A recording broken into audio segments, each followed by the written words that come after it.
A lot of people ask me, where do I get my ideas for poems? And I like to think of it as putting on my poet's glasses and looking at the world like a poet, using my poet's heart to feel. So there's lots of different places where I find my poems, and one of them is memories.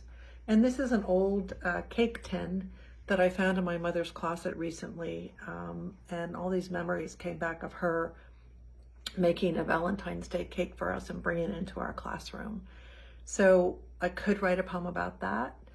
I also find poetry on my poetry walks, and I collect souvenirs of these walks. And this is a beautiful olive shell that just wants to be, I think, a poem.